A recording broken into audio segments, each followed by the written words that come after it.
مشورہ جب انہوں نے کیا تو مشورہ یہ طے پایا کہ ابراہیم کو جو ہے آگ میں جلا دو، ابراہیم کو آگ میں جلا دو، اس کے بعد ابراہیم اس دنیا سے ختم ہو جائے گا اور ہماری بادشاہت کو اور ہمارے معبود کو کوئی بندہ جھوٹا کہنے والا نہیں ہوگا۔ اور وہ جتنا بھی بندے تھے، جتنا وہاں پر بیٹھے تھے، یہ بات طے پا گئی کہ آگ جلائی جائے، حضرت ابراہیم علیہ السلام کو اس آگ میں جلا دیا جائے۔ تو پھر اس کی تیاری کیسے ہوئی؟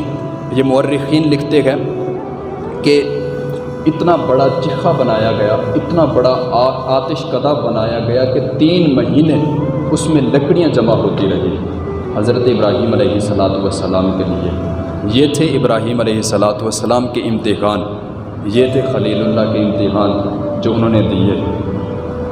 تو وہ جو نمرود تھا اس نے اعلان کر دیا کہ ہر بندہ اپنی طرف سے اپنے خدا کو بچانے کے لیے اپنے خدا کی محبت میں جتنا ہو سکے لکڑیاں اکٹھا کریں اس آتش کدہ میں۔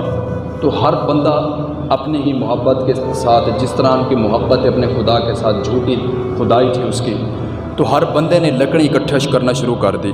اور اس میں کچھ کم علم لوگ بھی تھے جو ظرف نہیں رکھتے تھے، انہوں نے کیا کیا کہ لکڑی اکٹھی کرنے لگے اور ساتھ ہی ساتھ منتیں ماننے لگے کہ اگر میرا یہ کام ہو گیا تو میں اتنے من لکڑیاں ڈالوں گا، اگر میرا یہ کام ہو گیا تو میں تیل ڈالوں گی، میں یہ ہر بندہ جو ہے نا منتیں ماننے لگ گیا۔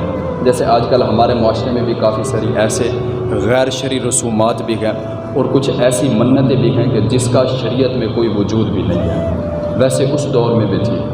وہ منتیں ماننے لگ گئے تو سب بندوں نے اپنے اپنی منتیں مانگی اور 3 مہینے تک اس میں لکڑیاں اکٹھی ہوتی رہی، اس میں تیل اکٹھا ہوتا رہا اور بہت بڑا آتش کدہ جو تھا وہ تیار کیا گیا۔ اس کے بعد اس میں جب آگ بھڑکائی گئی تو اس آگ کا عالم یہ تھا کہ اتنا بلند تھی آسمان کی طرف وہ آگ کے اوپر سے اگر کوئی پرندہ بھی گزرتا تھا تو وہ بھون کر کباب بن کر اس آگ میں گر جاتا تھا، اتنا بلند اس آگ کا جو نا شعلے بھڑک رہے تھے۔ تو حضرت سیدنا ابراہیم علیہ السلام کو رسیوں میں باندھا گیا۔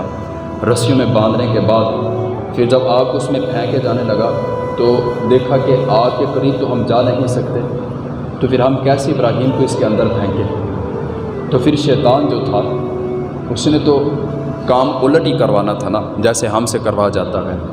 دشمن تو ہے ہمارا شیطان، یہ تو ازلی دشمن ہے۔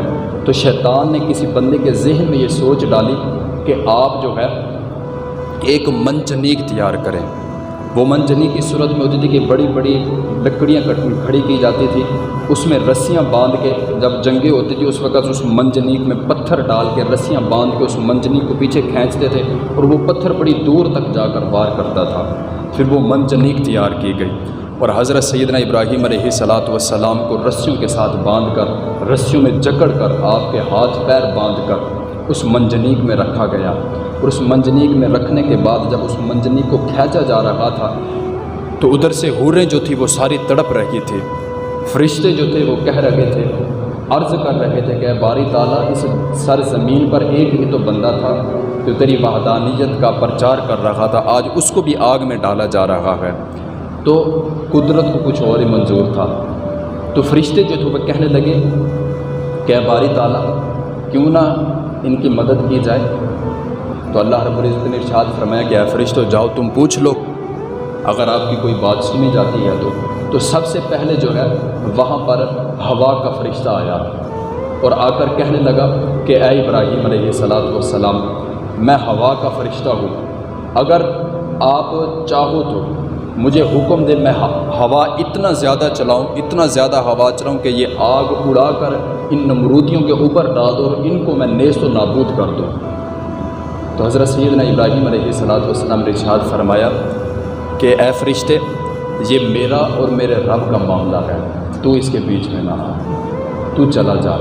پھر اس کے بعد پانی کا فرشتہ آیا، کہنے لگا کہ اے ابراہیم علیہ السلام اگر آپ کی اجازت ہو تو اتنا پانی برساؤں کہ آگ جو ہے ٹھنڈی پڑ جائے۔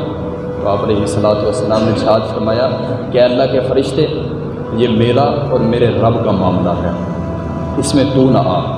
تو سارے جتنا بھی فرشتے تھے وہ جن کی ڈیوٹی لگی ہوئی وہ سارے یکے بعد دیگر آتے رہے۔ المختصر آخر میں حضرت سیدنا جبرائیل علیہ السلام تشریف فرما ہوئے اور عرض کرنے لگے کہ اے ابراہیم، اے رب کے خلیل، کچھ مدد چاہیے ہو تو مجھے بتاؤ، میں آپ کی مدد کروں۔ اگر رب کی بارگاہ میں کچھ پیغام بھیجنا ہو تو بتائیں، میں آپ کا پیغام پہنچا دوں۔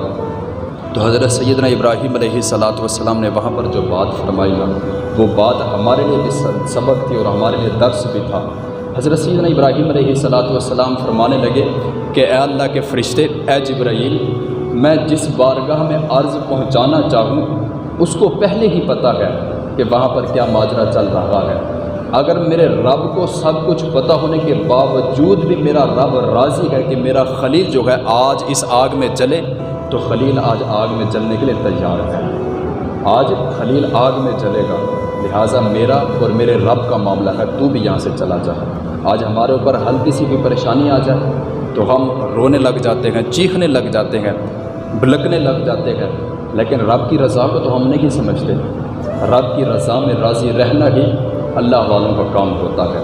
تو حضرت سیدنا ابراہیم علیہ السلام کو منجنیق میں ڈال کر جب اس منجنیق کو کھینچا گیا، پھر اس کو کھینچ کر جب اس آتش کدا کی طرف اس کا منہ کیا گیا، تو حضرت سیدنا ابراہیم علیہ السلام ہنسی خوشی اس آگ میں کودنے کے لیے جا رہے ہیں۔ تو اللہ رب العزت نے ارشاد فرمایا اس آگ کو کہ قلنا یا نار کونی بردا، اے آگ میرے خلیل پر ٹھنڈی ہو جا، اور اتنا ٹھنڈی بھی نہ ہو جانا کہ میرا خلیل جو ہے اس کی سردی برداشت نہ کر سکے۔ وَسَلَامًا عَلَىٰ ابراہیم، ٹھنڈی بھی ایسی ہو جا کہ سلامتی والی ٹھنڈی ہو کہ میرے خلیل کو تکلیف نہ ہو۔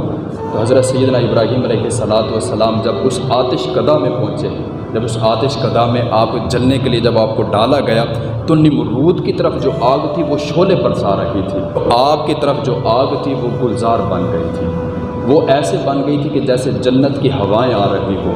ادھر نمرود کی طرف شعلے برس رہے تھے اور ادھر حضرت سیدنا ابراہیم علیہ السلام کی طرف وہ آگ جو تھی وہ پھول برسا رہی تھی اور بتا رہی تھی کہ اے بندو، اگر رب کی رضا میں راضی رہو گے تو اللہ رب العزت ایسی تدبیریں فرمائے گا کہ تم حیران رہ جاؤ گے۔ تو حضرت سیدنا ابراہیم علیہ السلام کو اس آگ میں جلنے کے لیے کافی دن چھوڑا گیا۔ اس کے بعد جب وہ آگ بجھ گئی، کوئلے بن گئے، اس کے بعد کیا دیکھتے ہیں کہ حضرت سیدنا ابراہیم علیہ السلام صحیح سلامت اس آتش کدا سے باہر آ رہے ہیں۔